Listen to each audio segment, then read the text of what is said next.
The year is 2024. We got the latest Rusty's performance steering upgrade for the JL and JT Gladiator. I'm gonna bust this puppy open after removing about 40 staples holding the box shut. This is a 54-pound box. This is the steel version. I didn't see the need for the aluminum setup on my Jeep, but these are the steel drag link and tie rod. I'm going to set all this up. You see how neatly packed this is now. Got all the tie rod ends.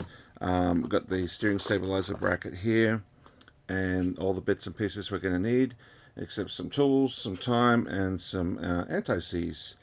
So let's start pulling this apart, get these instructions opened up, make sure I follow those, because as you've probably seen, there are a lot of videos on YouTube where people get these assembled wrong and then they have to redo it. So we're going to get all this set up before even starting on the Jeep. The Jeep is right over here with the factory steering on it, and we will set that up. Probably not going to get to it today, but we'll get to it pretty soon. Open the instructions up. You got the part numbers, left hand tie rod, match that up. It's actually set up in the boxes, like closest to what it's supposed to be, but I got the left hand, that part number matching that part number.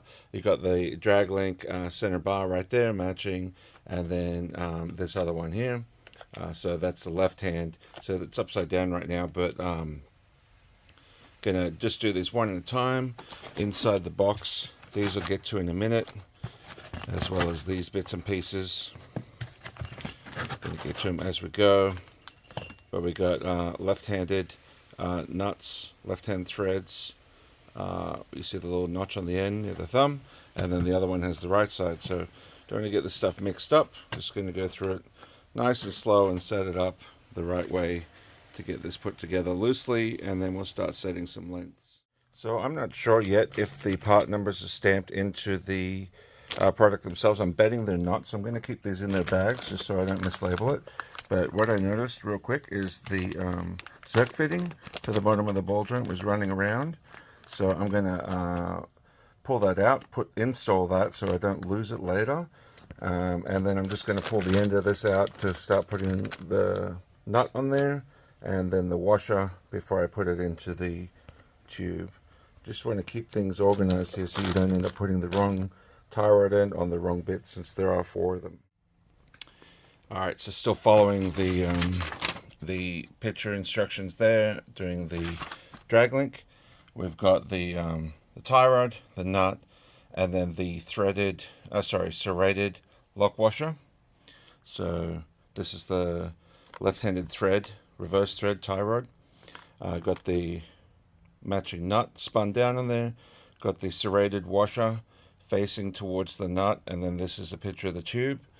This side here is the reverse with the regular threaded nut and the serrated curved part facing towards the nut. Now I'm going to insert these into the tube. I went ahead and took my not so messy copper anti-seize, and I've coated all the insides of these threads. Now I could have done it on all the threads there, but I don't know how many yet are going to be sticking out. Then I got to clean that off there. Whereas if I get it in here, I'm most likely going to have to just keep narrowing this whole length up instead of extending it. So I've coated all the threads in there so that this, whatever goes in there, will be correctly anti-seized all the way through the length. Now this is the steel one, and this is not solid. It's hollow, but the wall thickness is massive. I don't recall the exact diameter of that. Let me check that real quick. I'll just pull out my freshly calibrated Harbor Freight calipers. It's 2 inches. It's 2-inch outer diameter tube. These I think were 1.25 inch threads. Absolutely massive. Yeah, 32 millimeters, inch and a bit. Can't read that from that angle. But yeah, let's go get this together. Now the tie rod assembly, drag link assembly is together and roughly set to the loose measurement I took under the Jeep, which is 42. on that. I forgot to get the other one. I'll do that shortly. But yeah, the threaded ends went in a piece of cake. I was just basically inserted these all the way and then rotated it out so that I would have an equal measurement of tie rod end inside the center section, so it's as strong as can be. So that one's ready to be just left out of the way. Now these almost look like a factory style nut, but these use the rubber boots that come on there, and the tie rod with the tie rod ends do not. So we'll get to that here in a second. I'm just going to leave that on and protected for right now. Don't forget, again, first thing you want to do is grab the Greek cert and insert it. It's a 5/16. Almost looks like this is 6/16. 5/16, just to get those in there and snug tight. Alright, so this is where people get a little confused, I think. Based on other videos, there's a step here that says the wiper seals will be pre-installed on the tie rod ends for the tie rod assembly and need to be left in position for the installation process. This is the wiper seal that's not pre-installed, but good news is I just took the protective cap off and the factory rubber boot is not on there. So this just needs to press on to lock into position on here. This is the latest generation of the steering. There is no washer that goes on top of here like some previous versions of the steering upgrade did. Pressed on meaning just by hand. Literally, you just align the ball joint straight up and down and push this on until the gap is closed. Now, many of you probably don't know what this is, but what it does is it basically replaces the boot so that then this joint can't pivot as easily. So the front tie rod doesn't do that great twisty motion that the factory tie rod can do, and even some other aftermarket options. So let me get onto the other end now, get that ready, and then put the tie rod ends into the tie rod bar. Just try and show you this one-handed so that you can see what's going on. There, see, just got to press down, center up the center of the ball joint itself and press that down. Don't forget about the jerk fittings, and then go ahead and put this nut on. This is the situation I'm trying to solve here with this loose ball joint on the or tie rod end on the pitman arm. I'm going to go over this bump right here on the freeway, try and level out to the steering wheel here. See the shutter of it? That's gotten progressively worse over the last few months, so I'm going to get that nice and tight.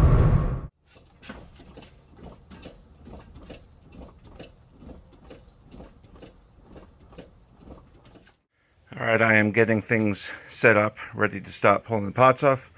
I got the new drag link and tie rod all set up. Now I got these alignment plates from Rusty's. I got these set up because I'm going to use this measurement on the front. It's currently 70 and 5/16, so that way I don't have to try and get so accurate with the drag link before I put it on. I'm just going to set it to exactly the same because my alignment's pretty good right now. But I'm having an issue with the rear. I got the control arm. It clears the control arm, but the drive shaft's in the way, so it's raised up. So then this measurement here is not as accurate. It's showing this is 70 and 3/4. This is 70 and 5/16, which means it's towed in a lot. If that measurement was accurate, so I can't trust that. So all I'm going to do is get a real good accurate measurement on this. All of these parts here will stay the same. Leave those in place, and then when I get the drag link in place, I'll set it to the same 70 and 5/16 or whatever it actually is, and go from there. Now I got the vehicle up on jack stands. Everybody knows from watching other videos, I'm sure you've seen that getting this joint off right in here is the fun part. So I'm going to see if the pickle fork will fit in here between the sway bar. Hopefully it will, just to make things easier. Got the pickle fork ready. I'm going to attack that first before I do anything else, because it's a real not fun job apparently. Now this is for fun. Nothing loose yet. By the way, this vehicle has 12,000 miles on it. Well, the moral of the story today is check your rental tools before you are ready to use it. That one's broken off. I checked that handle on the other set yesterday and it was broken off at the thread, so it must have been in this one. And the threads in this larger one are all boogered up, so completely useless. Got to run back to the store and get it changed out. This is my secret weapon. Didn't realize it would be, but this Duralast from AutoZone tie rod end separator. It's like 13 bucks. I had rented 2 kits, they were both failed. And this thing you saw, well, you will see in the video depending where I cut it into, but with just a hammer and a few whacks standing up right here, right next to it, knocked it right out of there and got it out of the way. Oh, here goes. Let's see if we can get this without too much drama.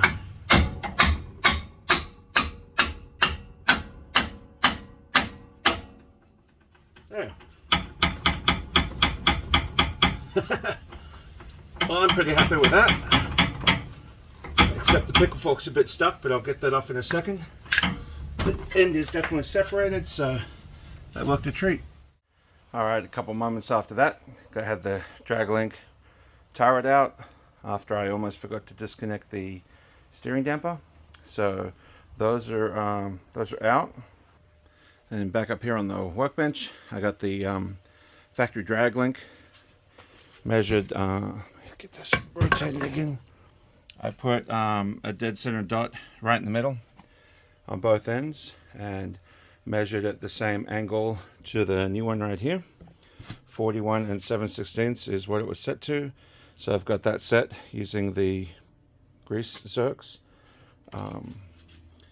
Just center to center. So now this is, these are loosely done up and this is ready to throw up in the Jeep. So as I'm tightening these nuts, you want to make sure that the center part of the actual tie rod end is not spinning, and if it is, you get under here and push it up some more. I had to do that on the drag link here, but you can put it up some more, push it up some more, so the taper in the inside here will actually grab it. And this one's actually going real easy. Another thing I did is, since I got the wheels off, with the tie rod in my arm, I basically had it standing out here sideways.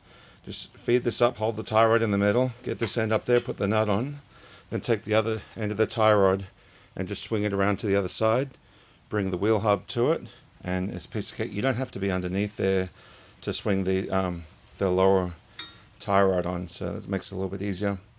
So I'm going to keep getting these tightened down, and then I have to adjust the reservoir position on my steering damper and also get the bracket here. Not exactly sure yet if it's going to work with this style steering damper, so I got to check that out, but let me keep going. Just getting these ends torqued down. These ends go to 65. By the way, this is a 10mm on the end of these ball joints. This one did start to spin. Sorry, tie rods. This one did start to spin, so you just put a 10mm on the end there, and then this is a 22. The top nut at the pitman arm is a nylock nut, as these are nylocks as well, but a special kind. And since you can't get a torque wrench in there, this is my method of getting it tight. I've already tightened it, but you got the double end on there. There you go. That's torqued. It's real unfortunate you can't get anything in there to help you get that done properly, but yeah, so that's torqued. This is torqued. Now I'm going to check the center of the steering wheel. Actually, let me show you, because I didn't. I use the seatbelt. Some people wrap a belt around the bottom of the steering wheel to the lower bracket of the seat, but I just wrapped it in through this side, out through the other side, and it turns out to be exactly the right length. So the steering wheel, I'm sure it can move a little bit, but it didn't get budged. I was expecting to have to beat on the pitman arm joint a lot more than I did, so luckily that was pretty easy. Next up for me in this install, since I have the pass-through steering damper, is this bracket here that goes on the passenger side tie rod end, and then Pretty sure the damper's going to go below it, just like the factory one did, and it's still going to be hanging low. But I'm going to be researching how to raise that up now that I've got this thicker system. I think Rusty's has a kit that I can get this raised up from below the tie rod. So I just remembered I got to set the toe width. Remember, I was at 70 and 5/16. This is without adjusting anything. I'm actually at like 70 and 3/4 or so. So I'm only about 1/4 inch off, which really isn't bad, considering it's kind of hard to measure these curved surfaces. Let's see which way to go. Oh, I'm going to have to loosen the jam nuts. Alright, this might be a two-handed job. Going to loosen the jam nuts and adjust the center of the tie rod down here. Just rotate that to get this back to the same measurement. And then the straightness of the steering wheel, it's going to be tricky because the steering wheel always has like a little bit of play. Well, it had a little bit of play, but I'm going to try and get that set straight with the strap off the steering wheel. When you're going to grease this end of the drag link, when it's steering straight, you can't get your grease going on there. So just turn all the way passenger, and now I can get the grease fitting on there. Alright, I think this will be the last update for today. The Dobinson steering damper isn't compatible with the bracket that Rusty supplied, which is this one here. This puts it out too close to the drive shaft inside the knuckle. It's supposed to be right down in there, and the end of the Dobinson's piece is too thick for it. No problem. I'm probably just going to organize to get the replacement bolt that goes through the panhard rod, through the track bar, right there in the middle, and connects to the drag link, the tie rod further along. That'll bring it up and out of the way. So for now, I've removed the steering damper. Heaps of room. Gonna get the tires back on, get it back on the ground, and just try and center the steering wheel. That way I can lock down these nuts on the drag link. And yeah, it's going to be a bit fun to get to the other one, but I think I can do it. So hopefully everything goes good. Everything's torqued down, go good in alignment Monday or Tuesday, and see how it is. I just noticed something while cleaning the end of the pickle fork. The tie rod end that's actually up on the pitman arm is bigger. It's a bigger diameter, so this kind of goes onto there. I really jammed it on there when I hit it, so it was a bit hard to get off. But check this out, the tie rod on the steering end, on the knuckle end, goes right off. So this pickle fork worked. I don't think it has a size. Well, there you go, 21/32 opening. It worked, and it worked well. I think it really shocked it.